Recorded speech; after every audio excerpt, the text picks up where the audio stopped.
여러분, 이 세상에서 사람들이 가장 많이 하는 거짓말이 무슨 말인지 아시나요?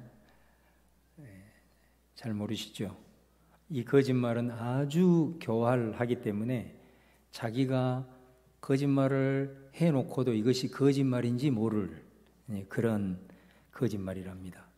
미국 캘리포니아 대학의 심리학자인 브라이언 킹 박사가 이 거짓말을 연구하다가 이제 밝혀낸 것인데, 그게 뭐냐면 바쁘다라는 말이랍니다.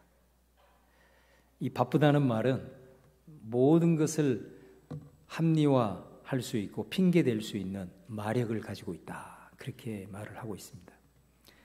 그래서 이 바쁘다고 습관적으로 말하는 거, 이 바쁘다는 것을 입에 늘 붙들고 사는 것은 그건 굉장히 고도의 거짓말이다, 이렇게 이제 말을 하기까지 하고 있는데요.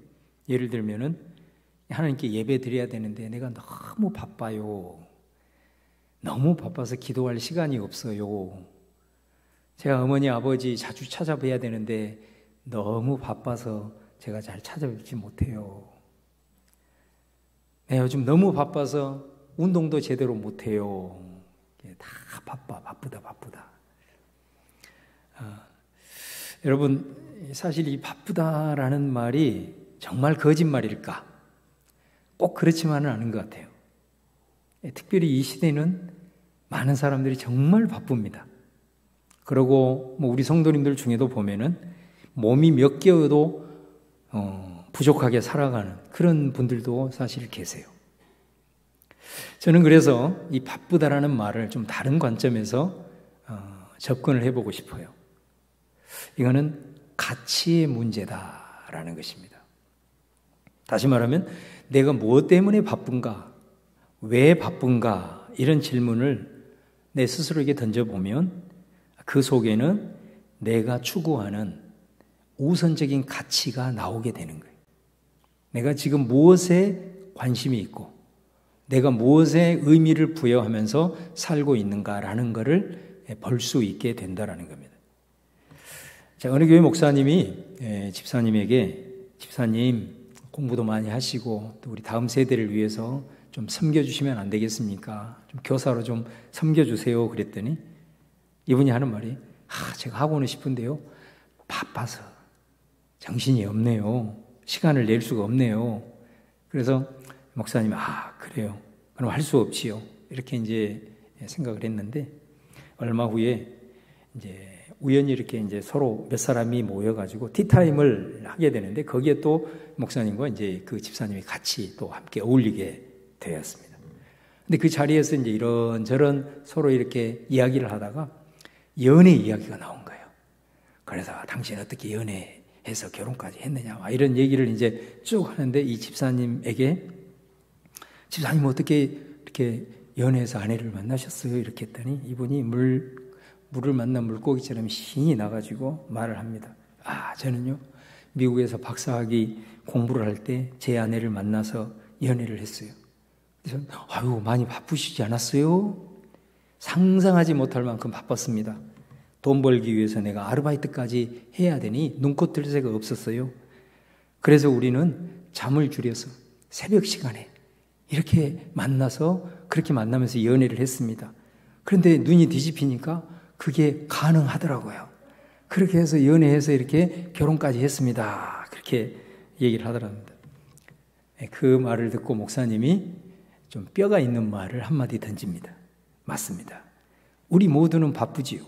그러나 아무리 바빠도 자기가 좋아하는 것, 자기가 가치 있다고 하는 것은 다 하면서 사는 것이지요. 이런 말을 했다고 합니다.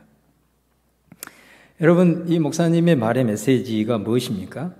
사실 바쁘다는 것은 가치의 문제라는 거예요. 바빠서 못한 것이 아니라 그 일에 내가 가치를 부여하고 있지 않다. 그 일에 대한 의미를 내가 잘 부여하지 못하고 있기 때문에 사실은 안 한 것이다 라는 것이 정직한 답변인 것 같습니다. 여러분, 마태복음 13장 44절에 예수님께서 천국은 마치 밭에 감추인 보화와 같으니 사람이 이를 발견한 후 숨겨두고 기뻐하며 돌아가서 자기의 소유를 다 팔아 그 밭을 사느니라. 자, 어떤 사람이 소작농이에요. 어떤 땅을 가지고 있는 사람, 땅을 빌어서 이제 소작을 합니다. 근데 밭을 일구다가 그곳에서 보물 항아리를 발견하게 됩니다. 근데 그 속에 담겨 있는, 밭 속에 숨겨 있는 그 금덩어리를 보고 그냥 바라볼 사람은 아무도 없을 겁니다. 그 순간부터 이 사람에게는 모든 것의 우선순위가 바로 밭에 감추어진 그 보화가 됩니다. 심지어 그것을 얻기 위해서는 이 밭을 사야 되기 때문에 모든 것을 다 버릴 각오까지 합니다. 그리고 이것을 어떤 대가를 지불해서라도 내가 이것을 얻기 위해서 노력을 할 겁니다. 왜 그렇게 할까요? 그렇게 다 대가를 지불하고 모든 것을 다 버려도 이 금은 보화를 얻게 되면 모든 것을 다 보상받을 수 있고 그 이상의 것을 얻을 수 있기 때문에 아니겠습니까? 여러분, 예수님이 왜 이 비유를 말씀하냐면 천국이 마치 이와 같다라는 거예요. 내가 천국을 발견하기만 하면 이 세상에서 천국보다 더 가치 있는 것은 없다라는 거죠. 내가 예수님을 믿고 그 예수님을 인격적으로 만나기만 하면 예수님보다 중요한 것은 없다라는 거예요. 예수님이 그 얘기를 하고 있는 겁니다. 여러분, 우리 속담에 구슬이 서말이라도 꿰어야 보배다 이런 속담이 있습니다. 여러분, 여기서 말하는 구슬을 우리에게 적용을 해보면 뭐가 있을까요? 우리 인생에 있어서 아주 중요한 것들이에요. 우리가 지난 시간에 설교에서도 얘기했듯이 자본주의 사회에서는 돈이 굉장히 중요해요. 이 구슬이에요, 구슬. 또 우리 가족, 우리 자녀, 그죠? 어떤 사람은 직장, 또 친구, 취미, 이런 것들이 내 인생의 구슬입니다. 그런데 이 구슬이 진짜 보배로 거듭나기 위해서는 어떻게 해야 되냐면 이것이 하나로 깨어져야 된대요. 이것이 다 깨어져야 된대요. 많은 그 구슬들이 있는데 이것이 하나로 이렇게 쭉 깨어지게 하는 것이 뭐냐? 우리 그리스도인들에게는 이게 신앙이에요. 하나님의 나라의 복음, 신앙이 그 모든 구슬들을 다 꿰는 것이다 이 말이죠. 근데 이 신앙으로 이 모든 것들이 쫙 꿰어지게 되면 그 구슬들은 새로운 의미를 창출하게 돼요. 그리고 내 인생에 있어서도 이전보다 더 빛난 보배 같은 것으로 거듭나게 된다 이 말이죠. 내가 신앙을 갖는다고 해서 이 구슬들을 버리는 게 아닙니다, 여러분. 버리는 게 아니고요. 오히려 반대로 그 모든 것들을 내가 가지고 있는 이 하나님의 나라의 복음의 신앙으로 꿰게 되면 그 모든 것들이 내게 더 인생을 풍요롭게 하고 더 빛나게 하는 역사가 일어난다라는 의미거든요. 그래서 여러분 이 원리를 꼭 기억을 하시기를 바랍니다. 여러분, 자, 한번 보세요. 구슬을 꿰기 위해서는 어떻게 해야 되죠? 그 구슬에 구멍을 내야 되잖아요. 구슬을 꿰기 위해서는 구멍을 내야 돼요. 그러니까 이 말은 내가 가치 있게 생각하는 것들이 뚫어져야 된다는 겁니다. 뚫어져야 된다. 그러면 뚫린 사이로 이제 실이든지 무엇이든지 이렇게 그것을 넣어서 연결을 해야 되잖아요. 그러면 그것을 구멍이 뚫린 그 사이로 지나가는 것이, 들어가는 것이 뭐냐? 바로 그것이 신앙이라는 거예요. 하나님의 나라의 복음. 이것이 그 뚫린 구멍 사이로 지나가야 된다는 거예요. 그러니까 예를 들면 구슬이 내 자식이야. 자녀가 뚫어져야 돼, 뚫어져야 돼. 그럼 뚫린 사이로 뭐가 들어간다는 거예요? 신앙이 들어간다는 거예요. 하나님의 나라의 복음이 들어간다는 거예요. 그러면 그 말은 다른 말로 말하면은 내가 그 자녀가 분명히 내 인생의 구슬인데 그 구슬이 진짜 보배가 되기 위해서는 내가 자녀를 바라볼 때 어떤 관점을 가지고 바라봐야 되냐? 신앙의 눈으로 바라봐야 되고 천국 복음의 관점으로 그 자녀를 바라보게 될 때에, 그리고 그 자녀를 그런 관점으로 바라보게 될 때에 그 자녀는 반드시 내게 있어서 구슬을 넘어서는 보배로 새롭게 내게 다가오게 된다라는 이제 그런 원리인 것입니다. 그런 의미에서 여러분, 우리 그리스도인에게 있어서 이 하나님의 나라의 복음, 천국 복음, 바로 이 천국 복음을 믿고 의지하는 이 신앙, 이것이 사실 우리 그리스도인들에게는 우선순위가 될 수밖에 없어요. 이것으로 우리가 이것으로 무장하고 살아서 나아갈 때만이 내 주변에 있는 이 구슬들이 진짜 보배로 거듭날 수 있기 때문에 그런 것이다라는 거예요. 여러분, 사실 우리가 어떤 우선순위를 얘기할 때, 가장 가치 있는 것을 얘기할 때는 항상 연결된 단어가 뭐냐면 시간이에요. 시간. 그잖아요. 우선순위를 얘기할 때 그 우선적인 것을 위해서 내가 얼마만큼의 시간을 들이느냐의 문제라고 할 수가 있습니다. 그래서 우리가 시간은 금이다, 또 어떤 경우는 시간은 생명이다라고 얘기합니다. 왜냐하면 사실은 우리 생명이라는 것이 내게 주어진 시간을 다 쓰면 우리는 죽게 되니까 그래요. 근데 놀라운 것은 뭐냐면 우리에게 남겨진 시간은 우리는 몰라요. 오직 하나님만이 아시는 거예요. 그러니까 내게 남겨진 시간이 얼마일지 우리는 장담할 수도 없고 모르기 때문에 이거는 생명과 같은 거예요. 그래서 이 시간을 허투루 우리가 보낼 수 없는 거예요. 하루하루 이것이 곧 생명이다라고 생각을 하고 시간을 낭비하면서 살아가서는 안 되고 생명처럼 여기고 시간을 활용해야 된다라는 거죠. 그러면 내게 주어진 이 시간을 어디에다가 사용을 해야 되느냐? 어디에 집중을 해야 되느냐? 어디에 내가 사용을 해야 되는가라고 했을 때 여러분, 그것은 아까 얘기한 대로 하나님의 나라예요. 하나님의 나라를 위해서 우리는 우선적으로 집중해서 사용을 하셔야 돼요. 우리가 하나님의 나라 얘기를 하면은 우리 성도들 중에는 교회 안에 국한되는 것으로만 생각해요. 아니에요. 여러분들이 그리스도인으로서 실제로 한 주간의 삶을 볼 때 교회에 머무른 시간은 몇 시간밖에 안 되잖아요. 우리는 대부분 어디서 사느냐? 세상에서 살아요. 우리의 대부분의 시간을 세상에서 산다고. 그러면 우리에게 이렇게 우리가 살아가고 있는 대부분의 시간을 하나님의 나라를 위해서 산다는 것은 무엇을 의미할까요? 그거는 내가 무엇을 하든, 직장에서 일을 하든, 가정에서 잠을 자든, 가족들과 함께 하든, 여가 생활을 하든, 아니면 내가 누구를 만나든, 친구를 만나든, 직장 상사를 만나든, 거래처 직원을 만나든, 누구를 만나든 간에 세상 속에서 모든 관계와 모든 일들 속에서 하나님을 의식하는 거예요. 그리고 하나님의 관점을 가지고 사람을 바라보고 그 일들을 대하고 그리고 말하고 행동하는 거예요. 얼마만큼 우리가 삶을 살아가면서 일상 속에서 하나님을 의식하고 하나님의 관점을 가지고 말을 하고 행동하고 만나고 살아가느냐를 생각을 해보세요.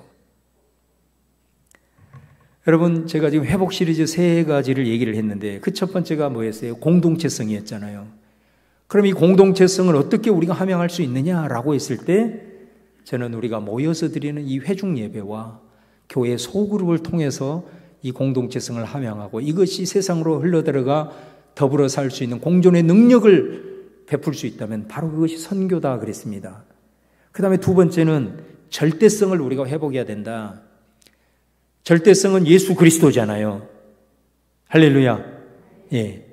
그런데 이 예수 그리스도를 상대화시킬 수 있는 예수님의 가장 경쟁의 상대가 누구냐면 재물이라고 그랬잖아요. 어떻게 하든지 간에 그 재물을 상대화하고 예수님만이 나의 전부가 되고 예수님만이 나의 주권자가 되신다라고 하는 그 절대적 신앙, 그것이 뭐라고 그랬어요? 어떻게 그걸 할 수 있어요? 물론 여러 가지가 있겠지만 재물과 관련해서 여러분들이 하나님 앞에 드리는 헌금이 그런 의미예요. 우리가 그래서 헌금을 드릴 때 아니면 값없이 어떤 사람들을 기부하고 구제 행위를 할 때 항상 그 속에서 하나님은 어떤 일이 있더라도 재물이 내 인생의 주인이 되지 않게 하겠습니다. 그리고 내 인생의 전부는 오직 예수님 한 분뿐입니다. 이 신앙 고백을 하면서 헌금을 드리시라고. 거기에는 그런 결단이 담겨 있는 행위이기 때문에 그런다라는 거예요. 자, 오늘 세 번째로 우선성의 문제. 그러면 도대체 이 하나님의 나라의 이 우선적 가치를 우리가 품고 살아가는데 그럼 어떻게 그것을 해야 되느냐라는 문제입니다. 그거는 여러분 한번 따라서 하겠습니다. 말씀 묵상. 우리의 이 우선적 가치를 우리가 그 시간을 그렇게 하나님 앞에 올려드리면서 살아가는 길은요, 방법은요, 말씀 묵상이에요. 말씀 묵상. 여러분의 하루 24시간 일주일 전체, 나아가 1년 매일매일이 이런 하나님의 나라의 가치와 이 관점, 이런 신앙을 가지고 살기를 원하신다면 말씀의 묵상을 여러분의 체질화해야 됩니다. 그리고 그것이 내 매일매일 밥을 먹는 것처럼 습관이 돼야 돼요. 너무너무 중요한 부분이에요. 이게 우선성의 핵심입니다. 묵상이라고 하는 것이 여러분 뭡니까?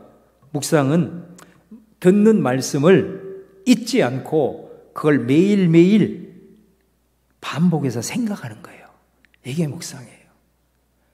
우리 어르신들도 있지만은 나는 나이가 들었기 때문에 글을 모르기 때문에 묵상은 어려워. 아니에요. 묵상은 그런 분들이라도 한다면 주일날 말씀을 듣고 그 말씀을 기도하면서 오늘 이 말씀을 통해서 분명히 내게 하나님께서 어떤 약속과 도전과 어떤 메시지를 주었는데 기도하면서 그 한 가지가 내 마음속에 올린다면 하루 그 말씀을 생각하는 거예요. 그 다음날 또 그 말씀을 생각하면서 입술로 되뇌이는 거예요. 이게 묵상이에요. 너무너무 중요한 거예요. 여러분들이 하나님의 말씀을 예를 들어 주일날 받았다. 그러면 그 말씀을 가지고 기도하시죠. 그러면 여러분에게 감동이 올 거예요. 여러분에게 주신 분명한 말씀이 있기 때문에. 그럼 그걸 가지고 소그룹에서 나누면 좋습니다.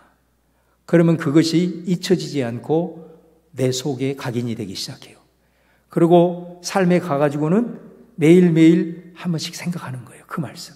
하나님이 이런 말씀을 내게 주셨지. 그리고 하나님 이 말씀 약속 이루어 주시기를 바랍니다. 그걸 위해서 기도하고 또 그 다음날 또 생각하면서 하나님께서 이런 도전을 주셨지. 내가 이 도전 가운데 걸어갈 수 있도록 주님 힘 주세요. 이게 묵상이에요. 이렇게 하게 되면 어떤 역사가 일어나느냐? 그 말씀이 어느 순간에 여러분의 현실이 된다니까요. 그것이 체험이에요. 우리는 체험을 어떤 신비한 특별한 것으로 생각을 해요. 물론 그것을 사모하십시오. 그런 경우가 있어요. 그러나 그런 것들을 바라보다가 매일매일 일상 속에서 우리가 경험해야 될 이 놀라운 것들을 놓치지는 마시라고 말씀을 드리고자 하는 것입니다. 여러분, 묵상을 위해서는 어떻게 해야 될까요? 반드시 시간을 확보하셔야 돼요. 그럴 때 이 시간은 우리에게 우상이 되지 않고 하나님의 나라를 위한 강력한 무기가 되는 것입니다. 저는 오늘 특별히 이와 관련해서 두 개의 본문을 선택을 했어요. 하나가 여호수아 1장 8절 구약의 말씀, 또 하나는 신약의 요한복음 15장 7절 말씀이에요. 1장 8절 다시 한번 저와 여러분이 선포하면서 봉독하겠습니다. 시작. 이 율법책을 내 입에서 떠나지 말게 하며 주야로 그것을 묵상하여 그 안에 기록된 대로 다 지켜 행하라. 그리하면 내 길이 평탄하게 될 것이며 내가 형통하리라. 요한복음 15장 7절 시작. 너희가 내 안에 거하고 내 말이 너희 안에 거하면 무엇이든지 원하는 대로 구하라. 그리하면 이루리라. 하나님의 말씀, 우리 예수님의 말씀입니다. 그런데 이 두 말씀은 신약 구약이지만 굉장히 공통점을 가지고 있어요. 먼저 이 구약의 말씀은 어떤 상황이냐면 이스라엘 백성들이 40년간 광야 생활을 하죠. 근데 그 광야 생활할 때 모세라는 아주 탁월한 지도자가 그들을 광야 생활에서 인도해 냈어요. 그런데 그 모세가 죽은 겁니다. 그런데 모세가 죽은 시점에서 그들이 이제 감당해야 될 거는 광야 생활과는 어떻게 보면 비교가 안 될 어마어마한 일이 기다리고 있어요. 그건 뭐냐면 하나님의 약속을 이루기 위해서 이 가나안의 땅을 점령을 해야 되는, 이 전쟁을 수행해야 되는 그런 아주 중요한 상황에 직면해 있는 거예요. 그런데 그 대지도자인 모세가 이 길목에서 죽어버렸단 말이에요. 그리고 이제 그 모든 짐을 여호수아가 지고 있는 거예요. 여호수아가 얼마나 그 부담이 컸겠습니까? 그리고 얼마나 부담이 되었겠습니까? 내가 과연 이 일을 수행할 수 있을까?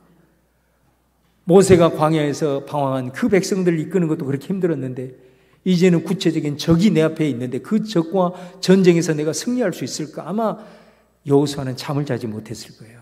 그 두려움 속에 떨고 있는데 그 순간에 하나님이 다가오신 거예요. 그러고 이 말씀을 하는 겁니다. 여호수아야, 두려워하지 마. 강하고 담대해라. 그러면서 뭐라고 얘기하냐면 네 길이 평탄하게 될 것이다. 너는 형통하게 될 것이다. 하나님께서 이 놀라운 약속을 여호수아에게 주는 겁니다. 그러면서 하나님이 말씀을 하세요. 이 약속이 이루어지는 길이 있다. 이거는 네 몫이다. 라고 하면서 주신 말씀이 있어요. 하나님의 약속은 반드시 이루어질 건데 이 약속을 이루는 길이 있단다. 그건 뭐냐? 그것은 내가 너에게 준 율법책, 이 성경 말씀을 네 입에서 떠나지 말게 하고, 그리고 오늘 뭐라고 얘기합니까? 주야로 아침 저녁으로 그것을 묵상해라. 그것을 묵상해라. 그러면 네 길은 평탄하게 될 것이고 너는 형통하게 될 것이다 라고 말씀합니다. 여러분, 우리의 삶의 주권자가 하나님이심을 믿으십니까? 우리는 그런 질문 많이 하잖아요. 그런데 왜 내 삶에는 하나님의 역사가 없는가? 왜 나는 하나님을 삶 속에서 전혀 느끼지 못하고 있는가? 왜 남들은 하나님을 만났다고 하는데 내게는 그런 일이 없는가? 제가 그 답을 가르쳐 드릴게요. 그 질문에 대한 답. 여러분은 말씀을 듣고 잊어버리기 때문입니다. 그것이 답입니다. 하나님께서 말씀을 내가 읽고 묵상하면서 주신 감동, 설교를 들으면서 하나님께서 한 사람 한 사람에게 주신 그 하나님의 말씀을 뒤돌아서면 잊어버리거든요. 우리는 하나님의 말씀은 전혀 여러분과 상관이 없습니다.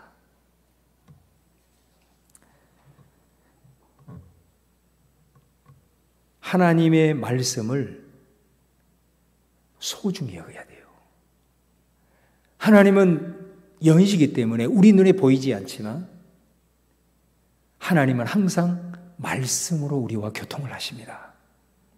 그렇기 때문에 우리가 말씀을 대할 때는 마치 살아있는 인격체처럼 내가 인식을 하고 그 말씀을 대하고 그 말씀을 소중히 여기고 그 말씀을 그렇게 여긴다면 그 말씀을 듣고 잊어버리겠어요? 잊어버리기 때문에 그런다니까요. 여러분들이 그 말씀을 약속으로 소중히 여기고 취하고 매일매일 그 말씀을 떠올리면서 주님께 주신 약속이지, 주님께서 이런 도전 주셨지 하면서 오늘 또 한번 생각하고 내일 또 한번 생각하고 이렇게 한번 해보세요. 그때부터 여러분의 삶에서 하나님의 역사가 보이기 시작할 거예요. 여러분, 하나님을 신뢰한다면 말씀 묵상에 여러분 신앙을 걸어보세요. 이게 우리가 회복해야 될 가장 중요한 우선성이에요. 말씀을 듣고 잊어버렸는데 거기에 무슨 하나님의 역사가 있어요? 하나님이 하겠다고 약속을 주셨는데 그 약속을 잊어버리고 그 약속과는 반대되는 길을 걸어가고 있는데 거기에 무슨 하나님의 역사가 있어요? 그럴 수 없거든요. 여러분, 하나님을 신뢰하고 여러분의 인생을 그분께 맡긴다고 한다면 이 우선성을 꼭 회복할 수 있기를 주님의 이름으로 축원합니다. 그 출발은 말씀을 꼭 사모하세요. 그리고 들은 말씀이라도 하루에 단 몇 분이라도 그 말씀을 되뇌이십시오. 생각하십시오. 말씀은 여러분 책 속의 문자가 아니잖아요. 성경에서 뭐라고 얘기해요? 이 말씀은 살아있어서 운동력 있다라고 얘기를 하잖아요. 우리들의 마음을 지킬 수 있는 가장 강력한 무기예요. 여러분, 우리가 살아가면서 내 마음을 지키지 못할 때가 얼마나 많아요. 순간순간에 감정이 휘둘리고 순간순간 내 마음을 지키지 못하고 분노를 폭발하고 혈기가 나오고 그래서 우리가 잃어버린 게 얼마나 많습니까? 여러분, 어떻게 해서 내 마음을 지킬 수가 있는 겁니까? 성경이 말하잖아요. 하나님의 말씀을 묵상함이 내 마음을 지킨다라고 얘기하잖아요. 그 내 마음을 지키는 자가 성을 빼앗는 자보다 낫고 용사보다 낫다라고 말을 하지 않습니까? 여러분, 살아가면서 얼마나 세상에서 보고 들은 것이 많아요. 아무리 성인 군자라도 힘들어요. 듣고 보는 것이 세상에 널려 있기 때문에. 그런데 우리가 어떻게 보이지 않는 그 하나님의 말씀을 되뇌이지 않고 묵상하지 않고 하나님의 역사를 기대할 수 있고 하나님을 의식할 수 있겠어요? 우리가 이 부분에 대해서 내 우선성을 설정하지 아니하면 우리는 세상에 나가자마자 내 눈에 보이는 것, 들리는 것이 너무 많아서 도저히 하나님의 말씀이 내 삶에서 역사할 수 있는 통로가 막혀버린다고.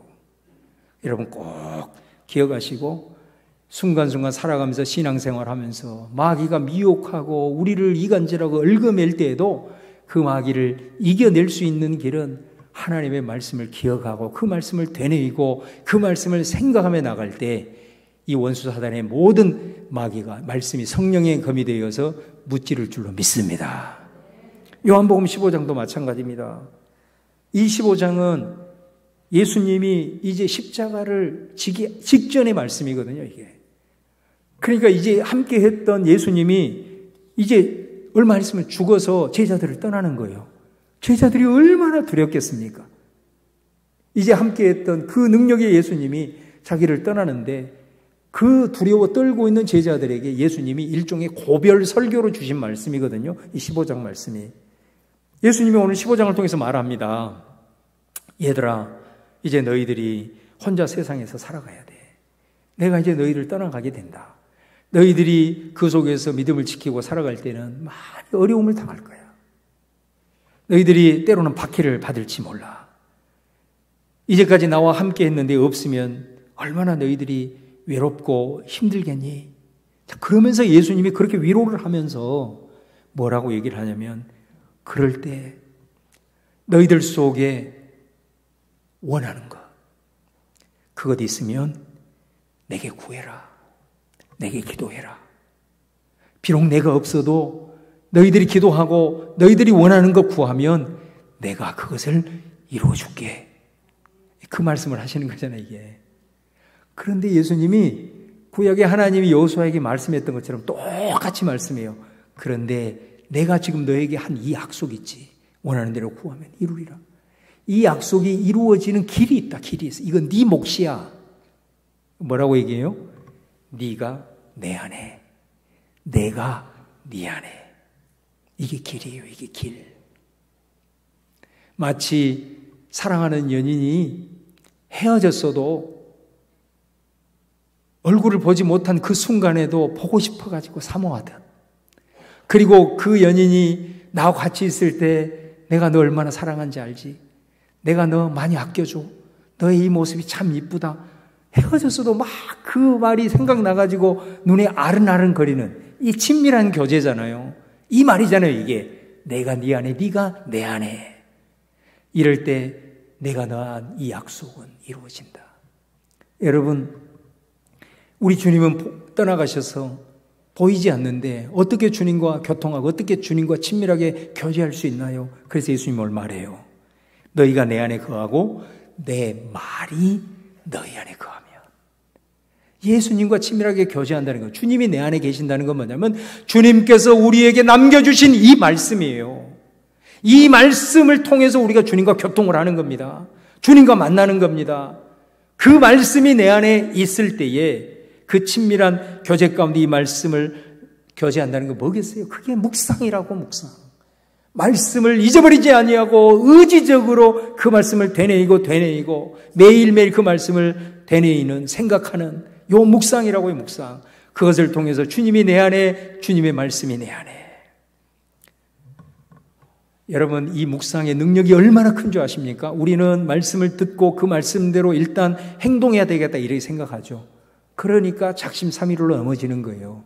조금 시간이 걸려도 묵상하는 걸 체지로 하십시오.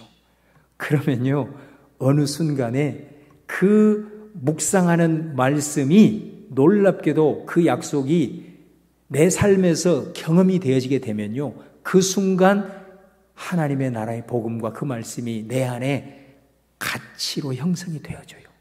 그러면은 자연스럽게 행동이 그 뒤따르게 되는 겁니다. 그래서 우리가 말씀을 들을 때 그 말씀대로 일단 살려고 애를 쓰라고 저는 말하지 않아요. 묵상하십시오.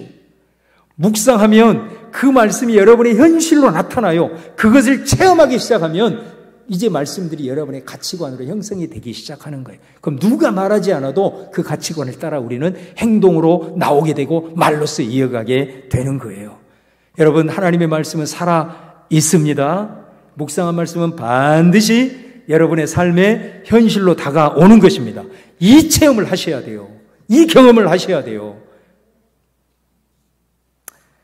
여러분에게 주어지는 많은 인생의 구슬들이 이 말씀의 묵상을 통해서 여러분 안에 경험되어진 이 체득된 신앙의 관점을 가지고 다 연결을 시켜서 여러분 한 사람 한 사람 곁에 그 구슬들이 더 빛나는 보배들이 될 수 있기를 바라고, 그것을 통해서 이 땅을 살아가면서도 여러분 하나님의 나라를 누리는 우리 성도님들 다 될 수 있기를 주님의 이름으로 축원합니다.